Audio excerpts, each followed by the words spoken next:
What's up, everybody? Here we go, coming out with a video about the art of learning.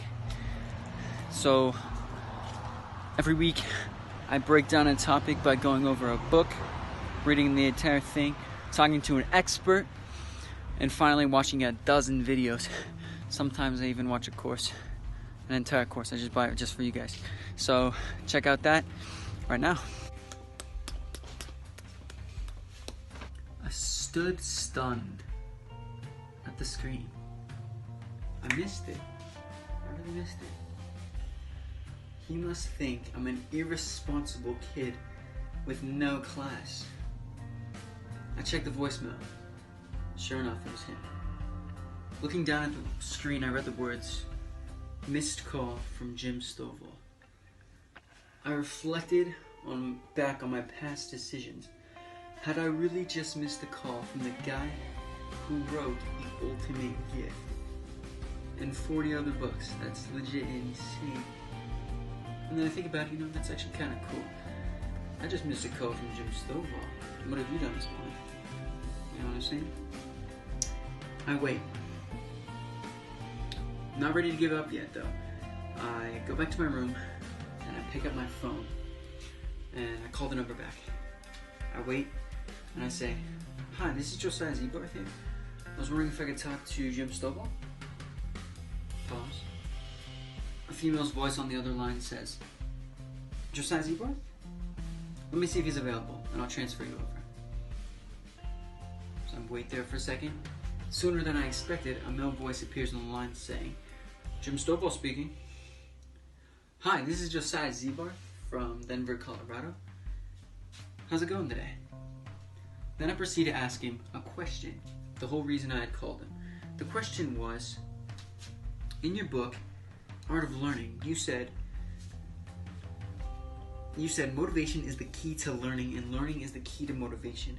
Could you elaborate on that? And he probably looked, but he was on the phone, so I didn't know.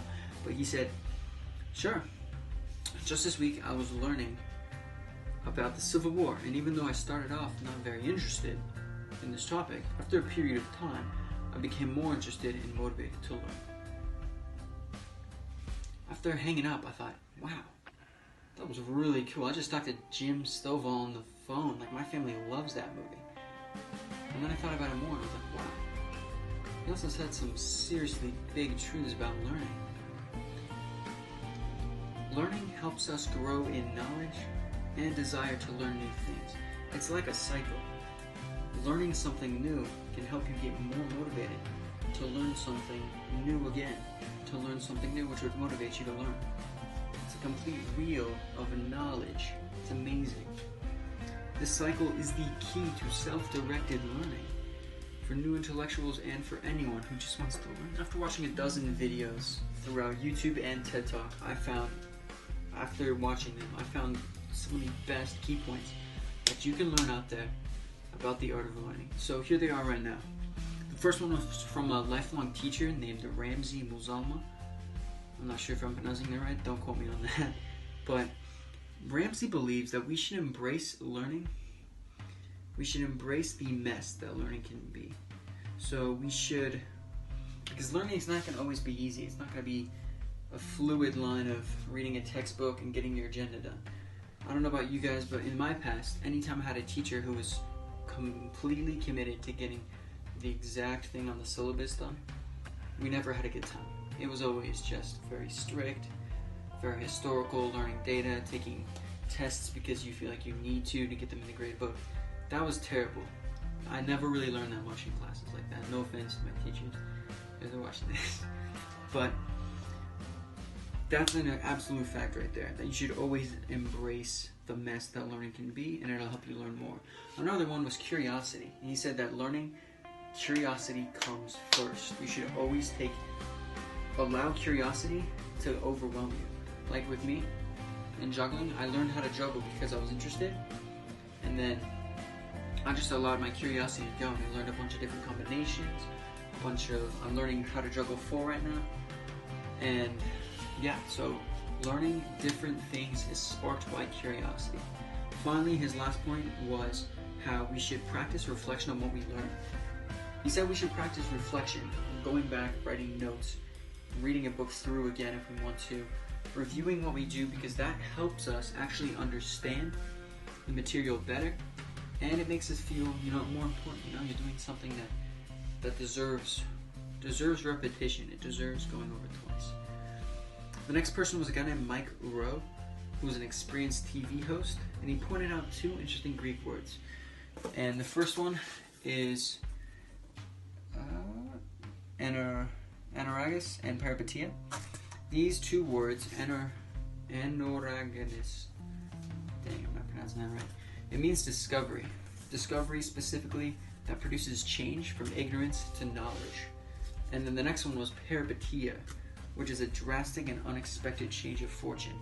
So say you're broke and then you win the lottery. That's an unexpected drastic change that helps you get more money, basically. So those two words helped him challenge questions that he had never challenged before. Sacred cows that he had just left and never really decided, why am I doing this, So that was really interesting. If you've ever think back on some things that you're doing in your life, what are some things that you just have never challenged? Maybe you should challenge them. It might help you learn even more and be more solidified in them. The next person was a TED Talk by an interesting, curious character named Clifford Stoke.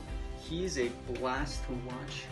Watching him, he does stuff like this, and then he'll go over here and take a sip of someone else's drink, and he's just like, what is this? But he's all over the place, and he's writing on his hands, and he's like freaking quack, but his hands are always in his pocket, his shirt's on top. Man's a quack. Check him out. His TED Talk is called The Call to Learn by Clifford Stoke. You can probably find it on YouTube. It's pretty fun to watch. But what he helped learn was that learning can be powerful, and it can be something that's fascinating and really interesting to watch.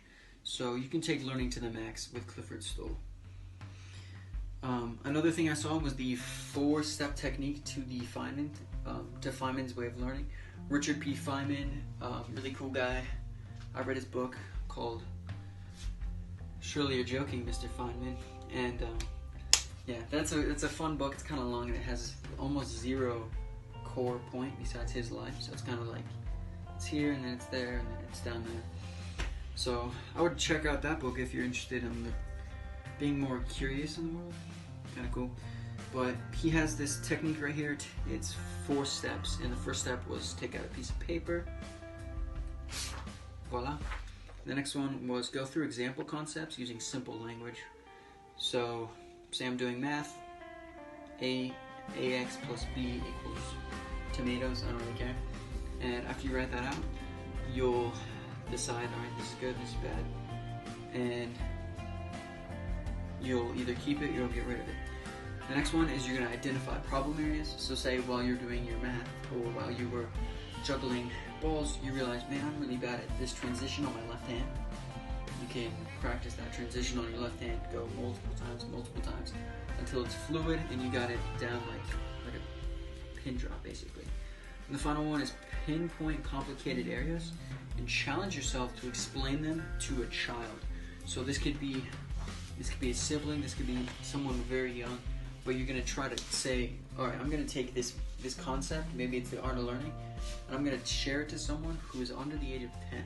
If you can do that, you've mastered the subject, from my opinion. I mean, you can get more, but that's honestly all you need. That's the minimum effective dose to learn something well.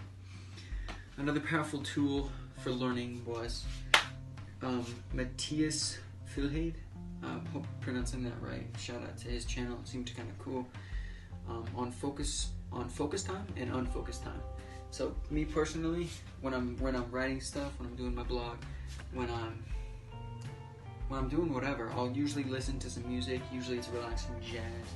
Sometimes it's maybe some Drake, something like that. And I'll listen to that music, and it'll help me kind of focus. Because when you're listening to music, you get that unfocused time. But it helps you allow you to express yourself. So if you're like painting and you're listening to music, you can like kind of vibe with it, Same with if you're dancing. If you were dancing with no music, that'd be terrible. Music kind of helps you express yourself in an elegant way. But focus time where you're not listening to anything, no sound, that's very important to being able to actually get something done. So if I'm working really hard and I need to just write all of my thank you cards for graduation, I'm just gonna go and I'm gonna write them all out really fast. No music, no sound, no distractions, in my room, hard focus, all in, no stops. That's it. Enough said. So use that focus time and that unfocused time to help you get a better gap between the two things there. And finally, a cool book that I saw, I didn't actually read it, was The Art of Learning by Josh Waitzkin. Josh Waitzkin was an amazing chess player as a kid, like prodigy level. And he had this really interesting idea that I absolutely love. So as a kid, he played chess. I have a chessboard right here. This is my Star Wars chessboard. But basically, he used to play a really aggressive game because he loved watching people who were aggressive when they played. And after a while, he got himself a coach, and that coach wanted him to play more conservative and play a longer game. So he started doing that because he wanted to help his coach, right? So he did that, and he was playing, but he just lost the motivation. And so after a while, Josh Waitzkin stopped playing because it was no longer fun for him. So the point that I love the most of Josh Waitzkin's was take what someone else is teaching you. It could be a point from your man Tim Ferriss. It could be anything. Take that point and then transition it into your own life. You can't just live with someone else's exact thing. You have to take something and you have to apply it into your own life and do it the way that you would. If you're learning how to juggle, you can't just learn specific juggling, but you can't just read a book and then do it exactly. You have to make it your own. You have to do something and make it your own. Use your voice, use your expression. So that is the summary of all of the videos I watched. They were awesome. And if you like this video, or you like the research that I put into it, or the time and the many years of dedicated service, just kidding. But if you like that, give me a thumbs up, bro. Love to see it. And yeah, that'd be great. Subscribe if you want. And yeah, adios.